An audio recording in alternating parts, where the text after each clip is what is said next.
Welcome to Lifting Leaders Podcast, where we are unleashing leader possibilities to make a better world. I'm Crystal Roberts, and together with Trisha Ryan, we're diving deeper into some of the complexities of the world's most critical challenges and exploring innovative ways of navigating through them. Through interviews with experts and leaders just like you, we're exploring what it takes to thrive as a leader today and examining new ways of thinking about how to creatively lead into a more equitable, socially responsible, and sustainable future. And the future starts now. Hi, Lifting Leaders Podcast listeners. Welcome back. Today, we're continuing our special series focused on coaches and how their work helps to make a better world. As many of you know, both of us are certified leadership coaches through the Hudson Institute of Coaching and professional certified coaches through the International Coaching Federation. What you might not know is that our passion for coaching and its positive impact on others led us to join the ICF Washington State Chapter Leadership Board. This year, I'm honored to serve as the president, and Trisha is the director of volunteer services. Over the past several years, we've met some truly amazing coaches. Their diverse and impactful work has inspired us so much that we wanted to showcase just a few of these incredible individuals. Some of these coaches we've met through our work with ICF Washington, others through associations like Hudson. We hope you find their stories as inspiring as we do. What we know for sure is that if you utilize your strengths, follow your passion, and keep service to others as a guiding principle, you can make a positive difference in the world, no matter what career you choose. And a good career coach can certainly help with that. Yeah, for sure.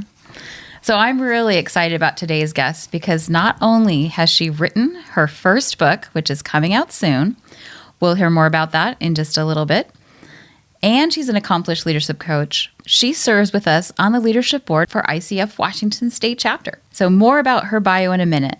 But personally, she is one of the smartest people I know. Yes. Innovative, kind, caring, passionate, and extremely organized. She is pretty amazing. I've loved working with her over the last couple of years. Why we chose this topic to talk about is that we definitely believe this is a hot topic and something we all need to learn more about to ensure that our organizations remain relevant and competitive in a rapidly evolving world. So I asked AI, I figured that was good for the topic, right? Let's do it. AI, why we should care about this topic of millennials in leadership. And this is what it said. It said, caring about millennials in leadership is crucial for several reasons. 1, generational shift. As baby boomers retire, millennials are becoming the largest generation in the workforce, and their leadership styles and values are reshaping organizational cultures. 2, innovative approaches. Millennials bring fresh perspectives and innovative approaches to leadership, emphasizing collaboration, flexibility, and work-life balance. Thank goodness. 3, diversity and inclusion. They prioritize diversity and inclusion, which can lead to more equitable and dynamic workplaces. 4, adaptability. Having grown up during rapid technological and social change, millennials are adept at navigating and leading through change. And 5th, engagement and retention. Understanding and meeting millennials' expectations can improve employee engagement and retention, benefiting overall organizational performance. That's the one we talk a lot about. Yes, it is. Yeah. So know that I didn't verify all the sources, but lucky for us, our guest, who is a millennial and is going to help us unpack all of this. So here's the rest of her bio. Melissa Castro is a leadership and team development coach. As the managing principal at Intrinsic Lead, she helps leaders beat burnout, build sustainable teams, and use their influence to create positive change, both personally and professionally. Melissa focuses on helping leaders, especially millennials, recognize their potential, trust their expertise, and embrace their influence. She brings a practical, down-to-earth style while having unique experience from the halls of U.S. Congress to supporting a globally renowned philanthropist, to working with clients across the globe in Latin America, Africa, and Europe. She holds a master's degree in organizational and change leadership is an ICF accredited coach with certifications. I love these certifications. She was like, you don't have to put these in, but I thought it was super cool. Energy leadership. Wow. Positive intelligence. And core energy diversity coaching, and is a psychological safety index certified practitioner. Awesome. So cool. Her upcoming book, Intrinsic Leadership, will be released in spring 2025, and I've already bought an advance copy. And it's a coaching guide designed to help millennials lead in all areas of their lives, empowering them to step up as leaders that they're meant to be. Originally from Southern California, Melissa now lives in the Pacific Northwest with her husband, Pablo, who is also another fantastic millennial. 4 dogs and 5 chickens. I love that. I did not know that you had chickens. Important distinction. I've seen them on Facebook.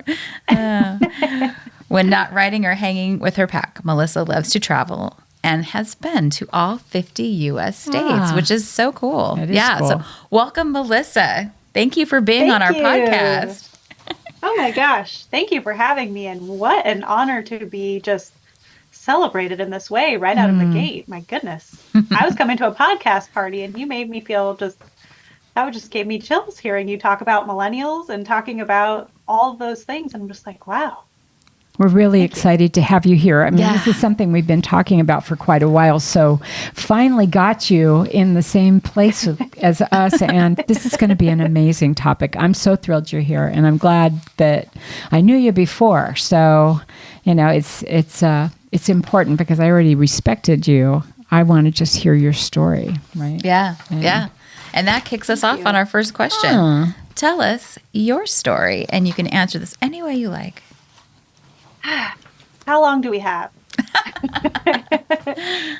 No, I thank you for the question and thank you again for having me here. It's an honor to be on a podcast. Millennials love podcasts, by the way. This is my first one, but millennials love a podcast. Yeah. So a little bit on my background. I grew up, like Crystal mentioned, just outside of downtown LA. Not the best neighborhood, not the worst one. I was clear on that context because I also lived with 47 foster kids over 7 years. Wow. Between middle school and high school. So my family life was eclectic. It's the adjective I'll leave it at. And I'd say college wasn't the norm for my circles or my neighborhood, but I was determined. I always loved school. I loved learning. It was hard for me, but I loved it. And so I wanted that to be my getaway car and kind of see where it would take me. And so then in college, I went to Cal Poly Pomona. I was a commuting student, which is important because in terms of college debt, that's a heavy millennial topic. Many of my peers graduated with quite a lot of debt, particularly if they went to advanced degrees beyond, undergrad. But I was fortunate to go to college, go to undergrad at Cal Poly Pomona. I started as a pre-vet major because I loved animals. I thought my whole life that's what I was going to do. And that was my first lesson in, I think, values and passion and interests and how you also have to play to your strengths and your interests. And so, I dabbled with like volunteering with animals and things like that early on. Found out I didn't love working with sick animals. And I couldn't do math or chemistry to save my life, which turns out is really important for vet school. So it kind of worked out that like my strengths, my interests shifted and changed. So I ended up as an anthropology major, and this was really important to me because I came to realize that I loved people and people systems and observing people, not in a creepy way, but like just like hearing from a community perspective and seeing what we do out in the wild, if you will. And I had some mentors along the way that helped me get out of I'm just a, small town girl. My family didn't go to college, to really push me in that, especially as an anthropology major. And my fellow social science friends hopefully will laugh at this a little bit because I'm like, I think I can do anything I want with this degree. And you kind of can, but you also have to be realistic about your job prospects and you have to get a little creative if you are not going into the hard sciences. And I say that affectionately because I have a handful of engineer friends that are badass millennial engineers, and they like knew they wanted to be an engineer. Shout out to Alicia. I bet she'll listen to this. So she followed her path, but many of us set off on a path, got a little down the road, and we're like, what the hell am I doing here? And that happened to me a lot, and it still happens to me sometimes. And I hear that story from a lot of my millennial peers, clients, friends. And when my plans started falling apart for pre-vet, I didn't have enough time to despair because I had mentors that were like, no, you keep going. And that quite literally led me stumbling into the halls of US Congress because I got an internship.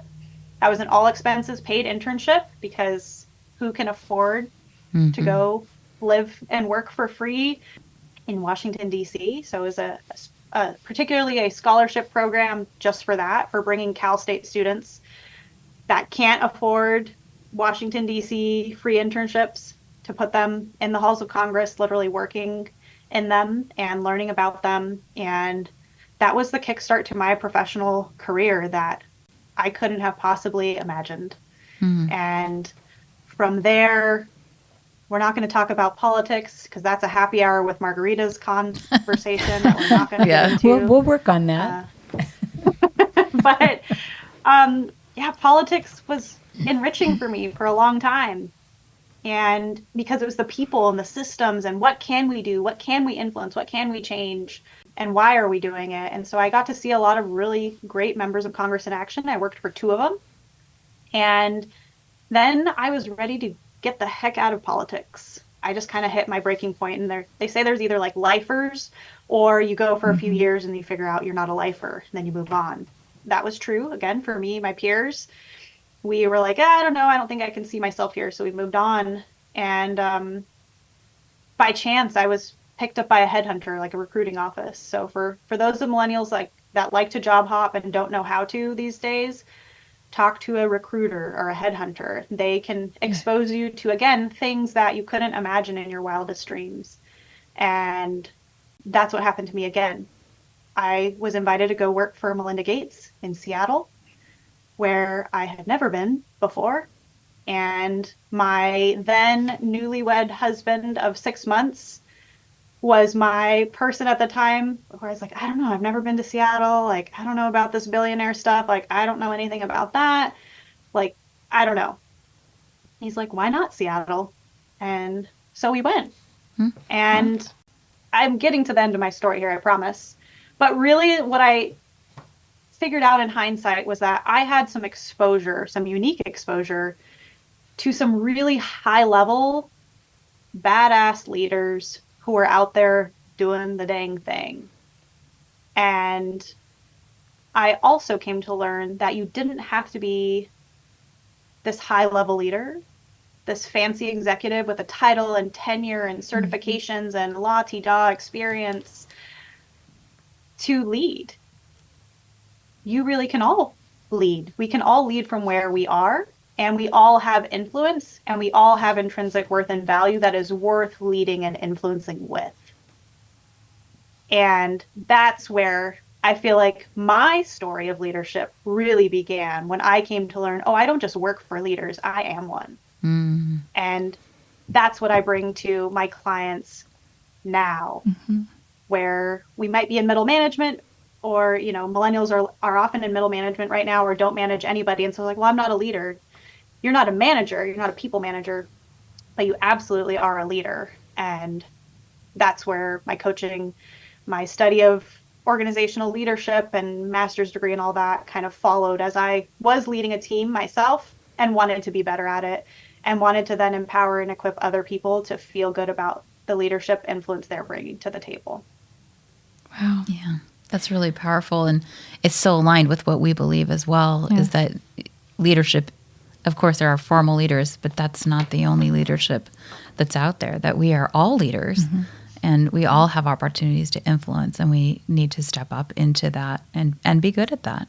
Yeah. Great. So I know you're a millennial, and I can almost see you focusing in that direction, but tell us a little bit more about what inspired you to focus your coaching work on millennials and What do you think makes this generation's leadership challenges unique over any other generation? It's a great question. What stood out to me as I was a rising leader and leading my own team was that advice and mentorship and support did get me pretty far. Like that helped me a lot along my way, and I'm grateful for that. And I found myself and my peers often being frustrated by some of the feedback, by some of the advice, by some of the, hey, I've been doing this a long time, you should try this and that. Our world had changed so much from how our parents came up in the workforce to when we got there. And, technology and a number of things, our context was just totally different. And so advice kind of stopped working. Leadership advice kind of stopped working because millennials, as Crystal said at the top, we do value different things. Like there's kind of old school leadership styles that worked with the context they were in, historical context, political context, all these things. And it looks different now for my generational cohort. And so I didn't set out to be a millennial coach. I realized as I was talking to clients and coaching that there's a niche here of folks like myself who have these generational commonalities, threads of context that we draw off of, and a gap in how we were accessing leadership development being taught by peers of elder generations. And so that's where the shift started happening. And I think part of the unique challenge that comes up for me a lot is when we talk about burnout, which I know we'll get to a little bit deeper, but burnout and mental health, we were the first generation to talk about that at the dinner table with our friends. Like that's a common thing for us to like be sitting having drinks together. Hey, how's your therapy going? Great. How's yours? Like that's a normal millennial thing that I know my parents and even my older brother, I have an older brother who's a Gen Xer, 10 years older, who are not sitting around talking about doing their healing work at therapy, respectfully. Yeah. And they still aren't. So I think the mental health piece was huge. The advice and the shifting context of our workplace was also huge. And with that, many millennials, I think, struggle to see themselves as leaders or as experts and trust in their own expertise. Even though we've been working at this point for 15, 20 years, some of us, building all this experience, we still feel like we're not those leaders. And I'm just like, why? Why not? So I'm focused on helping people recognize that and help them realize that they have the power to lead intentionally and be in line with their values to create the impact that feels authentic to them and feels important to them. Wow. Yeah, I love that. And I know this kind of feeds into your book.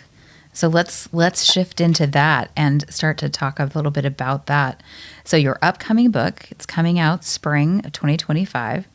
Intrinsic Leadership offers a guide to stepping into leadership. So can you share a few key takeaways or strategy from the book that you hope will resonate with your readers? And let me ask this question too. While I know the sort of audience that you're writing this book for, I think, is millennials, because you were just talking about really niching down into focusing on coaching for millennials and leadership for millennials. But I'm guessing that there's some lessons here for all of us, not just the millennial generation. It's definitely true. And one of my most popular and I'd say like engaging workshops that I see people light up in is psychological safety in intergenerational workplace context. And that's because everybody loves to come together and learn about the other generations and share their side of the story. Yeah. So it's definitely true that this book is written by millennial me for the millennials out there. But, with millennials being already about, I think it's 32 or 35% of the workforce now, of the American workforce, and rising in those numbers, we're going to be the leaders for a long time, just like the boomers have been the leaders for a long time. And so there's a lot of important things to understand about millennial priorities, leadership, proclivities, even I would say, that look different than the previous kind of generation that held workplace leadership positions for so long. But a couple key takeaways here. So in this book, I really set out to do a couple things.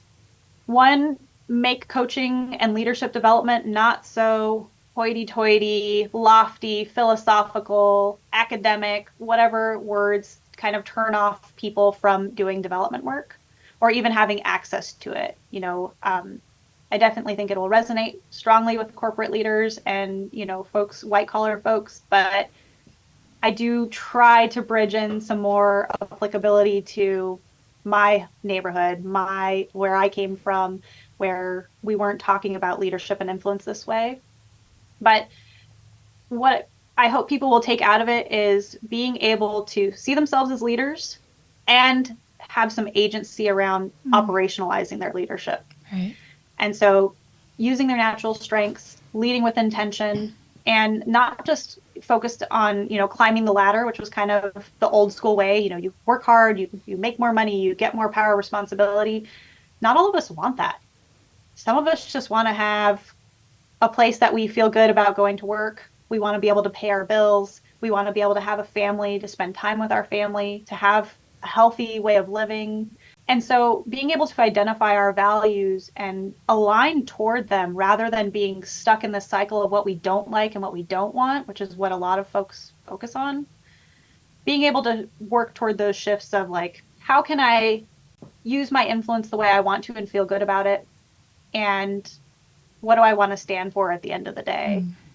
And that, I think, is a unique piece where I'm not suggesting we should just go along to get along or that we should assimilate into the norms of our workplaces.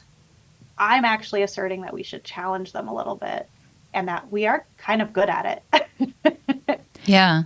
What's interesting about what you just said there is that stance that you're talking about, it's like recognizing that maybe I don't want to climb the corporate ladder. Maybe I don't. There's so much cost to that, right?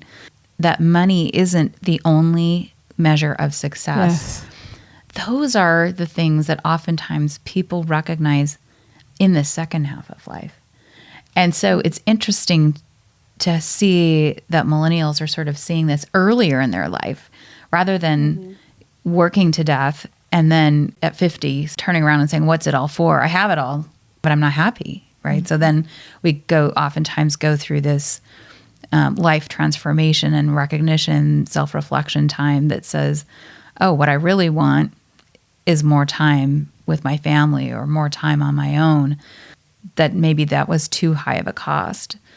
So I'm just thinking of these people at both ends of the spectrum here that are both wanting the same thing. Mm-hmm. Well, it makes me think, as I look at, I work in an organization, and I look at millennials who are adopting that very stance that, I want to have meaning in my life. I want to make sure that I am not riding a wave just because it is the wave of expectation that I'm going to be going on this, right? I'm going to go down this path. But at the same time, I see others who are in their 50s and in their 60s and saying, this is how far I've come. This is where I am right now. And is this all there is? And the two are speaking a similar language, but they're speaking with different generational tongues. And so it's, to me, it is how do we bridge the gap? Because it exists. The gap exists and it shouldn't, because it's not like we are opposing each other in what we are talking about. We're talking about something very similar, right? How do we get to the middle of that? And I find that fascinating. And so I love that you're looking at it from a perspective of, do I just keep going down the path? Do I just keep getting on the bandwagon? Or do I stand my ground, and do what's right for me? Yeah, live my values. Yeah. Yeah. I think it comes with a lot of privilege, too, to even be able to have that question on the table, to be able to think about and reflect on who you are, what you're about. Does this align with where I want to be? That's a really privileged place to be. And not everybody has the opportunity to do that, first of all.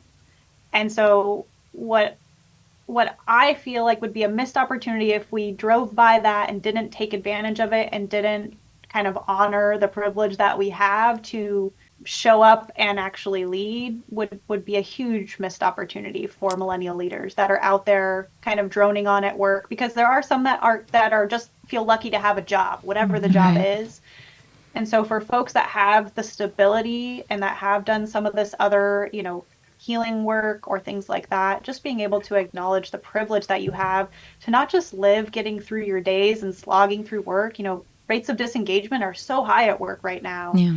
And leadership rates are pretty abysmal too. There's like 88% of leaders are perceived to have ineffective interpersonal skills. Yes. And that is not a number I am satisfied in letting millennial leaders take forward. Yeah. We have so much more privilege and opportunity and access to create the spaces we want to be in and that we can help others to be more successful in too. Yeah. And what you're talking about really goes into the next question, which is about burnout, right? I mean, it's such a big issue, and it's not just an issue with millennials. It's an issue across the board. And I think about what you were just talking about, the privilege, and thinking about other generations who may not have ever felt they had it, and so they just didn't even pursue it. And what I find absolutely refreshing and engaging for me is that millennials do feel that. The ones that I'm listening to are doing that, right? And to me, it's a point of reference that other generations need to kind of take a look at and say, you know what, it doesn't have to be the way we always thought it needed to be. It could be different. And what is it getting you in the end, which is so important, right? So how do you help leaders identify and manage burnout in both their personal, but also their professional lives? I feel like burnout is such an important topic, and it means a lot of different things to a lot of different people. But for millennials, I do feel like there is more urgency to do something about it because there is science out there that tells us stress levels are killing us and our older generational peers. We're seeing how our parents ended up health-wise, how our parents ended up mental health-wise, spiritual health-wise, relational health-wise, and we don't want that for ourselves. Millennial women actually in their 30s have higher rates of cancer than any generation before them. And a lot of that comes from stress, comes from food, comes from all the different things that are different for our context than they were for previous generations. Each generation has their own context. But, whether it's stress or overwork or lack of alignment with values, that's going to show up in kind of different forms of burnout, because you can be tired, just exhausted. You're working all the time, so you're just physically exhausted. You're burned out, like actually physically. And that's true for, again, a lot of folks that don't have the option but to work 2 jobs to make ends meet. That's really hard to work through. Where I'm able to help folks is with the perception of the need to overwork, or being able to feel like we can work toward alignment with our values. Because one thing that I think is an opportunity for millennials is that when something is off, we know it's off. Like, we can point it out. We can be like, this is wrong. This doesn't work. This system doesn't make sense. And then solutioning forward is where our opportunity is, where we're like, okay, we know this doesn't work for us. We know, this was my story. I know I'm really, really good at my job. And it took me 7 years to realize that it didn't matter how good I was at my job. That job was not good for me. It was not healthy for me. It played to not my strengths, but like the overused and abused version of my strengths. That over time, I got so stressed and so anxious and so depressed and so I feel like I checked all the burnout boxes. I was physically exhausted. I was emotionally exhausted and disconnected. My relationships were failing. My health was failing. Like, I got to the literal point of collapse, had to go to the doctor's office and ask for leave because I couldn't get through a work day in one piece. And we didn't talk about that before for previous generations. You kept that quiet. Yes. Yeah. And you did not let anybody see you collapse and crumble. And millennials are talking about that. We're talking about it. We're sharing our notes. We're comparing our notes. We're pushing each other to say, hey, you're going down and you need to do something about it. And that's where I think the agency comes back into using your influence. You're not showing up as your best self. You're not doing your best work. You're not feeling good about what you're doing every day. That cycle over time is just going to make you sick and make you miserable. It's true. And so helping folks see their way out of that and being able to shift from that survival mode mentality to leading with more intention, with more clarity, and hopefully a little bit more peace. Peacefulness was something that has come up a lot. And how do I just create not even balance, not even work-life balance, because that's kind of a joke for some. That's not possible. Yeah. But a little bit of integration and where you can have pockets of peace where you just at least feel content, if not just at full peace is the best way that I can bring it, where you're able to like just have a moment to yourself. And whether it's being with your kids, being with your family, or sitting outside in the yard feeding your chickens. That's my version of it, or my pups. So yeah, burnout is such an important one that we can't just drive by, and it's used as a buzzword. I feel like it's a hot one right now. Yeah. Everybody talks about it. Yeah, I'm burned out, but exploring what kind of burnout and why is important, and understanding the urgency of needing to deal with it and the cost of doing nothing about it. You know, I actually completely agree with you when you say that, you know, the word is just thrown out there a lot. And it is to the point where, you know, like a lot of other words that get misused or overused, we stop paying attention to them. And it's, you know, when you are bombarded with a lot of information, a lot of times you start, you know, just shutting it out. Same thing with burnout. You know, people may be feeling it, but it's almost like they want you to just, you know, power through, keep doing whatever you're doing, it'll pass, but it doesn't pass. And to your point, to your great point, it is making people ill and it's killing people. So I'm really glad that you're putting some emphasis on that. It's an important topic, and it's high time that we really made it a priority topic. Yeah. One of the things that has shifted so much in our workplace, I was talking with a few of my clients, I was doing some group coaching with a group that was struggling with this, and is that we've taken that mental model around grit it out, work really hard for a period of time to meet a deadline, and then you could recover, right? It used to be that we'd work hard and then there was a recovery period. Right. There's no recovery period anymore because of the way everything is set up in our workplace now. It's just one huge deadline after another. And so you don't have those breaks to regenerate and to recover. Well, and if I just mention, and you may want to tag in on this too, Melissa, is that, you know, people make goals or in organizations, departments make goals at the beginning of the year, they say, or at the end of the year for the next year, right? And they'll start making strategic goals for how they're going to map out their year, how they're going to complete from beginning to end. But what's happening now is the end of the year comes and the work is still there. So they're just spilling it over into the next year. So there is it's almost like strategy doesn't work any longer because they're just continuing this endless cycle, or whatever you want to call it, a ribbon of work that just never seems to end. And so whatever should have ended in December is spilling over through the first quarter of next year and beyond. And they're not acknowledging that we completed something, that we finished, that we're better off because of it. We're now just adding to that. So if we talk about burnout, that's, you know, there's no end. It's like there's no recognition for a job well done. There's nothing. Right. It's just the next. Yeah. And when we bring quote unquote solutions for solving burnout to the table, we often try this one size fits all approach. And it's driven by the leaders at the top who think this will help. We've got some consultants in, we've got some people that are experts in this space. Here's what will help. So we throw some resources, we throw some ideas out there, we throw stress coaching, things like that. Ice cream social. On the table. Ice cream social. Yeah. Even office closures, right? Some offices are like, let's try a 4-day work week every once in a while, like things like that.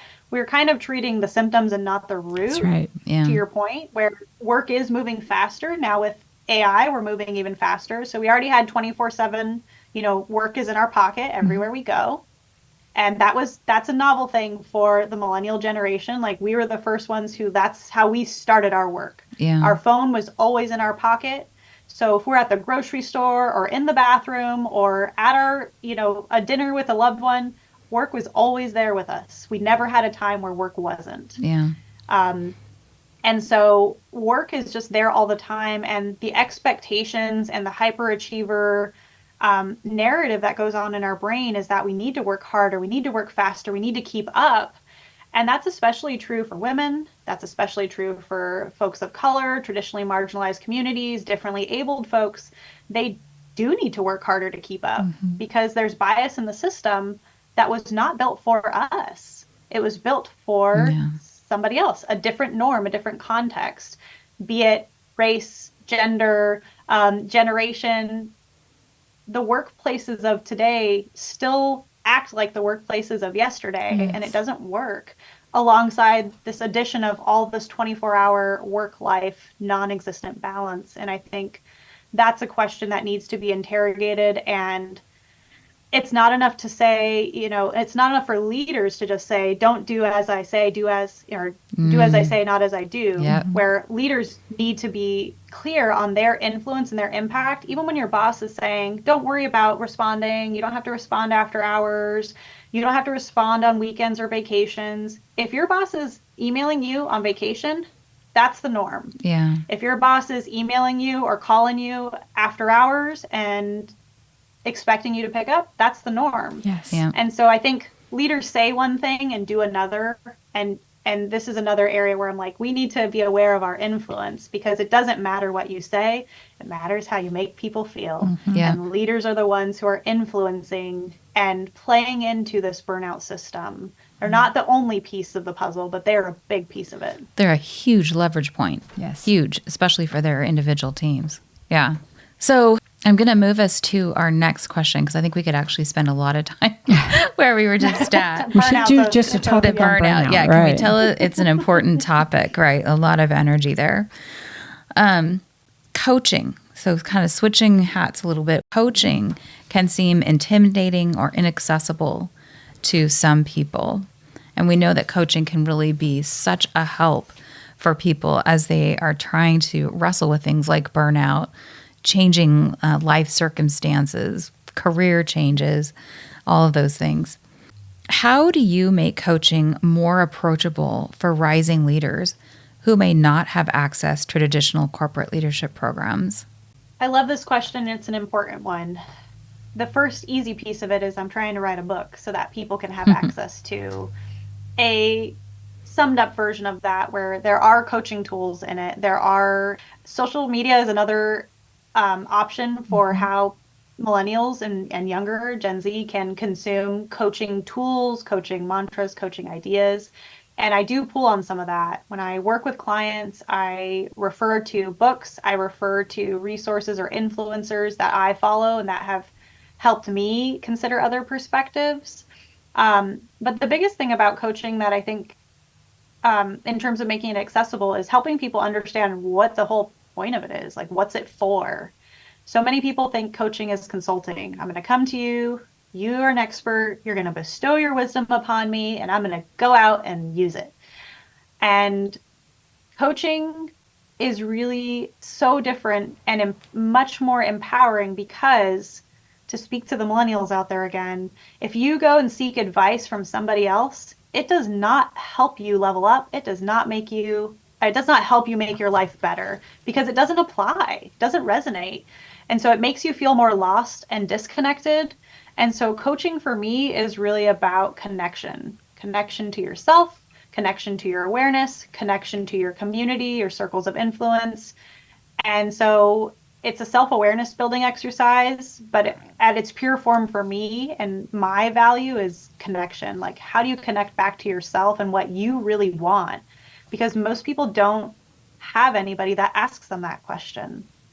We never have to pause and think about it. And that's where I think the opportunity is to make it more accessible. Is it's compelling if you give someone a venue and ask them what they really want and you let them think about it, because we don't have time to pause and think about it anywhere else. Yeah, that's so important. I love how you describe that connection back to yourself. I've worked with some clients that are so dysregulated that they don't even know what they want when you ask them, right? They don't know like if they had the opportunity to pick the restaurant, or what kind of food do I want, or what's, whatever the next thing, where do I want to go on vacation? They don't have time enough in their life to sort of self-reflect on that. And coaching was the first opportunity where there was space for them to actually think about it. And then it's like, well, now what do I do? And so we have to start small, It's like asking yourself that when you wake up in the morning. How am I feeling today? Just some of these really simple practices that can help us reconnect with ourselves. Yeah.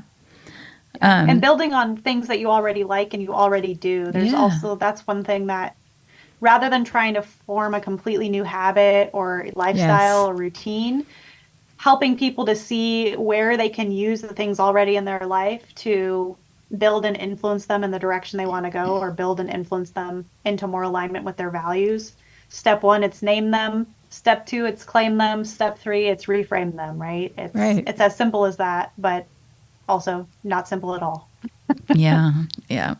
So how do you help potential coachees see the value in coaching with enough return on investment that they are willing to invest in it? You and I were talking about how everybody wants coaching. It's kind of popular these days, but nobody really wants to pay for it either. This, I feel, is maybe very millennial of me. I don't know. You can tell me if you feel differently. But it's, for me, I don't work very hard to convince someone that they need coaching. I often work with the folks who see the value and want to do something, or alternatively, here's the kind of more negative, dire version of it.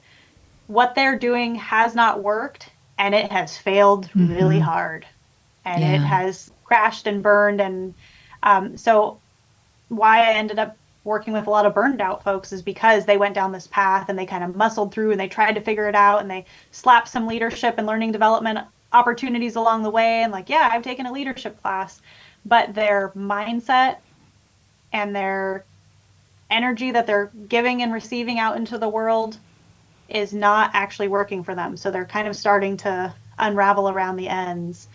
And that's the sell for at least my clients, is that they're like, yeah, I've been to therapy. I've done the healing. I don't know what's wrong. I still hate my job. I still don't want to be here. I'm in danger of getting fired because I'm so disengaged. And I need to do something about it because I really don't want to be fired. Yeah. And so the value of coaching, I think, is really in the eye of the beholder. And I don't come at it from a salesy lens. I come at it from a, like, this is what worked for me. This is what I have to offer. How willing are you to go on the way you've been going? And what's that going to cost if you do nothing different? And that's usually the conversation I have with my clients. And if it's not a like, yes, let's lean in, let's do this work right now, come back to me when you're ready. Come back when you're ready to do this work, because it is work. There's no mistake about that. Coaching and mindset shift and making these changes to shift your perspective, it's hard work and it takes time, energy, and commitment. And so that's the other piece where I don't believe that some of the things we see online, and that when you scroll all the time, you see these little influencer tidbits and things that's like, 60 seconds a day to do this, 10 seconds a day to do that. It's not real. No. It's not. I tell my clients, coaching is not Ozempic. You don't get to just like give yourself a little shot and then you go on your way and you start seeing changes. You have to really work for it. And so I don't know, that might not be the best saleswoman approach, but it seems to work so far. Well, that's what builds lasting change. That's what I would say. I think it's important, though, that, what you're talking about is helping people see the value in spending the money or spending the time and commitment, because that's a cost too, right? To making a lasting change. And I think it's a hard road to take if you're a coach sometimes, to figure out what's that secret sauce that gets people to see or gets people to notice. And sometimes we were talking earlier about how referrals are often the best way, because otherwise, what point of reference do people have when they talk to me, right? It's the point of reference they have when they talk to friends who have gone through coaching often that brings it. We've been talking about basically self-awareness here as well. And so this next question really touches on that. And that is, what role does self-awareness play in leadership? And we're talking about leaders being at every level, correct? And how do you help your clients develop it as part of their leadership journey? So this is the core of coaching, which people don't always like to hear, but sometimes they do. Coaching is mirror work. We get to sit here as coaches and gently or directly hold up the mirror for clients to take a look. And I've been coached quite a lot myself. I do practice what I preach. I'm always in some kind of therapy or coaching engagement as a client, just ongoing. I work on different things and I shift through that. And what comes up for me and what I try to bring to my clients is that if you can be open to something different, open to possibility, open to another perspective, you don't have to have all the answers, because that posture helps you be able to just reflect. And so I won't say it's as fluffy as like, see the gift in every opportunity and, feedback is a gift and that kind of stuff. But it's really, hey, I heard you say this, but it sounded like that. Here's how I experienced it. What do you think? And just being able to reflect back words, energy around words, postures, intonations, and these little things when people are saying something that they don't really believe in, you can tell. Yes. Or if they're telling two different stories at the same time. I guess for me, it's the art of calling bullshit, and the other side of it is the art of accepting your bullshit being called on. And that is a huge part of a leadership journey, because then you have to take accountability for not just your intentions, but also your impact. And so when you can become more self-aware, that's when you're able to lead more in alignment with your values, have a positive impact, or at least the impact you're hoping to have, because you're not just kind of driving around on autopilot in a stressy mess like many people are. Most people most of the time are driving around negative, in this narrative pattern that's just their own story that they keep writing, and finding all the clues and the puzzle pieces to glue that narrative together. But at the end of the day, you have to really sit down and think, is my story that I'm writing the only true one? And it never is.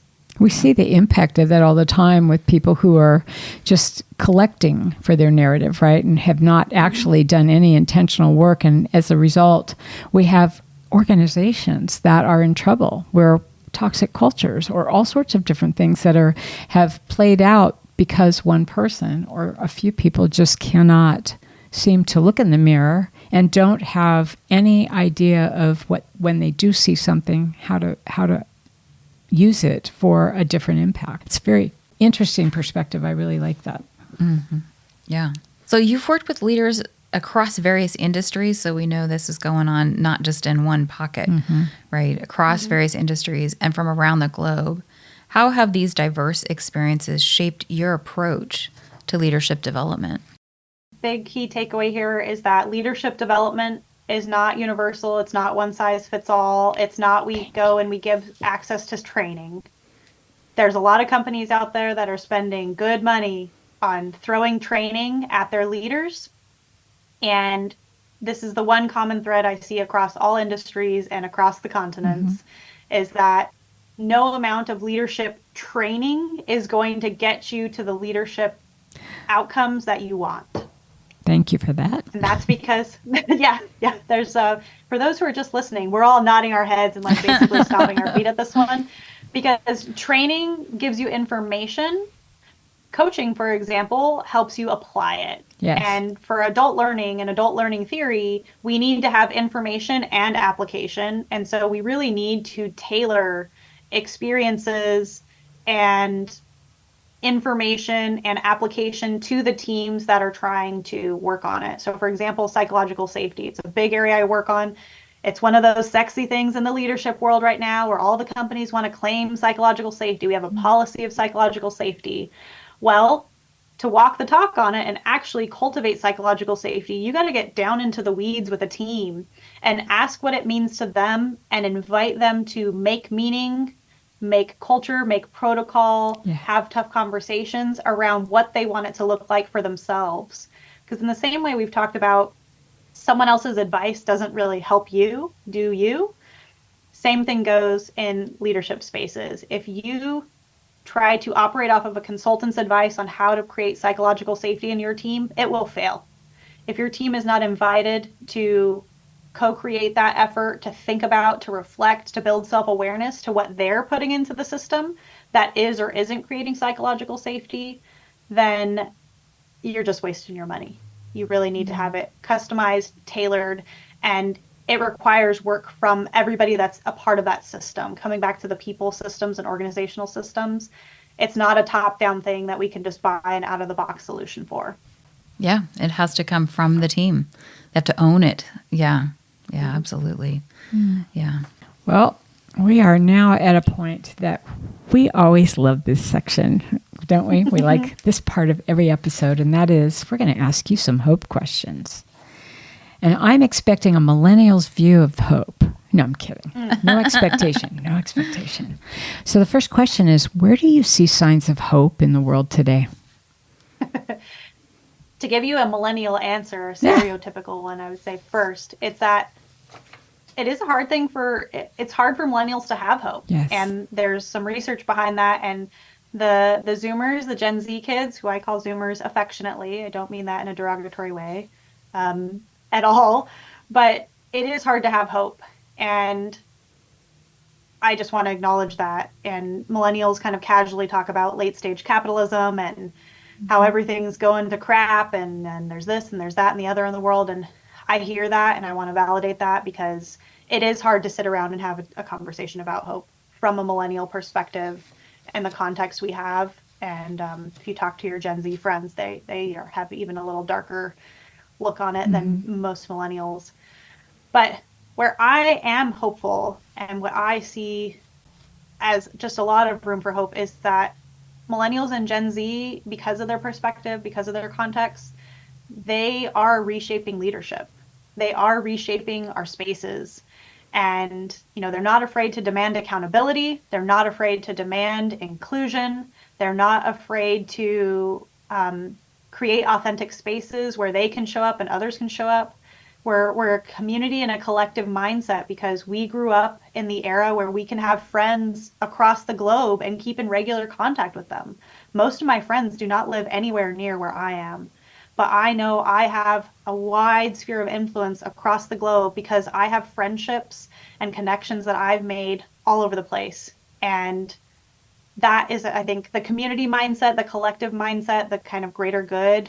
I think we have a unique upper hand on that previous generations had it a little bit harder because it wasn't as easy to get a hold of people at its most simple form. So I'm excited about that. I think it's a superpower that we have in terms of making connections, connecting people to resources, being resourceful ourselves, and not being afraid or forced to conform. We're willing to be agitators in positive ways or to get into some good trouble. Especially if we have friends getting into good trouble with us. I love that. So how do you sustain hope for yourself? Oh, that's a daily one that I have to work on, Trisha. First and foremost, resist the urge to doom scroll. It will never help you. And or if you want to be on social media, which I'm on it quite a bit, cultivate and curate your channels so that you are not just seeing doom and gloom. Find the positive influencers, find the things that give you hope, that give you energy, that inspire you, that make you laugh. I've got a lot of funny animal things across my thread, and I'm not trying to bury my head in the sand, but I do know that if I start my day by reading the latest news about politics, it's not going to be a good day. Yeah. So choosing your influence and your influencers kind of go hand in hand for me in creating hope. And then I do put a handful of intentional practices to creating a more positive mindset. And so I use the framework Positive Intelligence, which is active building neural pathways that are willing to look out and up rather than back or live in stress. And, doing all the things that nourish you or at least help you keep balanced isn't quite the right word, but keep you going, like knowing when you need to rest and actually resting. For those that are recovering from burnout, that's a hard muscle to build, but it is crucial to build. Because if you're a workaholic once, you're a workaholic forever. You're forever in recovery. And you need to listen to yourself, be able to practice listening to your body, listening to your brain, listening to your friends, listening to your peeps, and back to this community mindset. So I think it's those couple of big things where you cultivate and curate your influence around you. And that's how I sustain it for myself. Yeah, so interesting. How do you engage or inspire others to be hopeful? After we do our dark millennial cynicism commiseration, then it's always a question for me, what do you want to do about it? Or what are you going to do about it? And there's a great book that I love by Margaret Wheatley, famous leadership gal, guru. I see your fans too. And she talks about circles of influence, spheres of influence, and basically late stage capitalism and the end of the world. And it's like, yeah, we're all going somewhere, but what are you going to do along the way? That's right. And I do try to take a little bit of humor, sometimes some dark humor to it, but you know, we get to choose how we're going to live out our time, however long that is. And so being able to be in choice about that is really important to me. I don't want to just be a blip that didn't live on purpose in some way. And I think guiding people to figure out who they are and what they're about is important from a leadership perspective too, leadership and hope, because, you know, as St. Brene Brown says, who you are is how you lead. And so those things kind of go hand in hand. You can inspire others to be hopeful, and in turn, they become these kind of little sparks of light that can inspire others to be hopeful and intentional about that, because if we're going down, we're going to have a party while we're doing it. I mean, I'm not going to be miserable while the ship's going down. I'll tell you that. We're drinking the good wine. Well-deserved status for Brene Brown, by the way. Yeah. Thanks for that. I'll be glad to hear it. So, we quote her all the time. If you could come up with one word, just one word that represents hope for you, what would that word be, and why? Connection. Connection is the one word. Connection has been one of my top values for as long as I can remember, though I didn't always have my finger on that. Now I know it as clear as day. Connection over everything else is what gives me energy, what inspires me, what helps me problem solve, what makes me feel happy, what it makes me feel healthy. And it's really the foundation of everything I do in coaching and in life. I want to come back to that connection with myself, connection with others, helping others connect with themselves and connect with others, because I think that's what, like, being connected to your intrinsic leadership, your intrinsic worth is about, is having that connection. So connection and hope are basically synonyms in my dictionary. It's beautiful. Yeah, love that. So our last question is, looking forward, what are you really excited about? What's next for you? Well, as we sit here moving toward the end of Q4 2024, I'm really excited about my book. No mistake about that. It's coming out in the spring, which for those who have not written a book means I will be doing revisions for about the next 4 months, revisions and copy editing and getting it all prettied up. So I'm in that stage of the book writing process now. I'll be working on that this winter. And on the more personal side, personal and professional, I guess, is I'm entering my 3rd year of business. And so I'm looking forward to the growth opportunities and, you know, connections ahead. And one thing I haven't shared publicly yet, as it's kind of an early stage idea that I'm cultivating with a partner, is we do want to create some kind of community-based, we don't want to call it a leadership collective because that's not what it is, but a connection space for ambitious but possibly burned out millennial gals who want to come together and share skills, share resources, and have connection space. So stay tuned for more on that. That's going to be an early 2025 situation. Then on the fun side, it's my 10-year anniversary, my 35th birthday. Congratulations. On the same day. Wow. That's cool. You got married on your birthday. Huh. I did, and it's Thanksgiving week, so it's Thanksgiving birthiversary. It's always an extravaganza, and this year's going to be extra special because it's a milestone one. So yeah, that's my excitement for what's coming up. Oh, That's just in a couple weeks. Yeah. Yeah. All right. Love that. Well, thank you so much for spending the time with us and our listeners on the podcast. I learned so much. Yeah, I was going to say this has been kind of a game changer. It wasn't that I didn't give millennials their due. I really have always had a lot of respect, and actually more so in the last year as I've been watching this great need that we've had with every other generation to start looking at things differently, and the millennials who are coming in and saying, and this is what it should look like. And I love that. To me, it gives me a whole new energy in my own work. Yeah. But this conversation has been just amazing. I'm so glad. And I can't wait to get your book. Honestly, I think it's going to be so cool. I can't wait to read it. I can't wait to tell people about it. And so we have to talk. Yes. Yeah. Thank definitely. you. Thank you so much. Thank you again for having me. It's so fun to talk about leadership stuff, but I think it is much bigger than leadership in pure form. It's really it's that old saying, create the change, be the change, create the change you wish to see. Yes. And that's what it's about. And I'm so humbled and grateful to be in connection with you two over this important topic. Thank you. Thank you. Take care. Thank you. Wow.